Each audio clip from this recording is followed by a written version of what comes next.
We're going to finish reading the Gospel of Mark today in Philip's translation. But there is one problem. There are three endings. Different ancient manuscripts provide different versions. The shorter ending is the one that most modern translations prefer. But the other endings go back so far that in order to be faithful to our own ignorance and acknowledge it, the other endings are usually included one way or another as alternate readings. I think the shorter ending is most likely. But I'm going to read all three. In a way, it's kind of appropriate for a story where everybody expected a clear ending and never got an ending, only a new start. Anyway, I'll save that for a sermon sometime. This is what Mark says in chapter 16.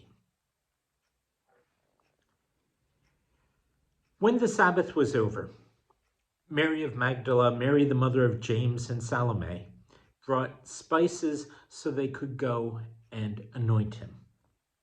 And very early in the morning, on the first day of the week, they came to the tomb, just as the sun was rising. "Who's going to roll the stone back from the doorway of the tomb?" they asked each other. And then, as they looked closer, they saw that the stone, which was a very large one, had been rolled back. So they went into the tomb and saw a young man in a white robe sitting on the right-hand side, and they were simply astonished. But he said to them, "There is no need to be astonished. You are looking for Jesus of Nazareth, who was crucified. He is risen. He is not here. Look, here's the place where they laid him.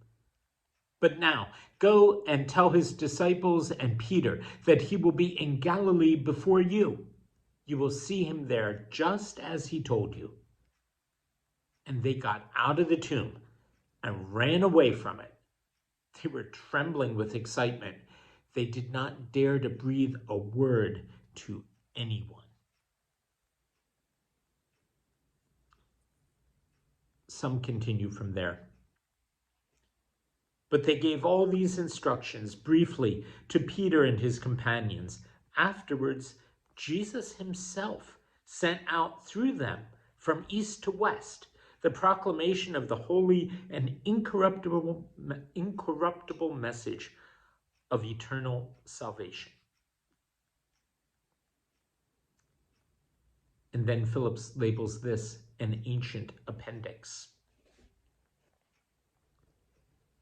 When Jesus rose early on the first day of the week, he appeared first of all to Mary of Magdala, from whom he had driven out 7 evil spirits. And she went and reported this to his sorrowing and weeping followers. They heard her say that he was alive and that she had seen him, but they did not believe it.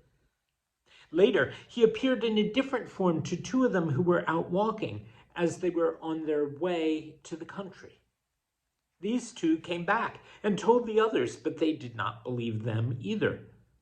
Still later, he appeared to the 11 themselves as they were sitting at table and reproached them for their lack of faith and refusal to believe those who had seen him after he had risen. Then he said to them, "You must go out to the whole world and proclaim the gospel to every creature. He who believes it and is baptized will be saved, but he who disbelieves will be condemned. These signs will follow those who do believe. They'll drive out evil spirits in my name. They will speak with new tongues. They will pick up snakes, and if they drink any poison, it will do them no harm. They will lay their hands upon the sick, and they will recover." After these words to them, the Lord Jesus was taken up into heaven and was enthroned at the right hand of God. They went out and preached everywhere. The Lord worked with them, confirming their message by the signs that followed.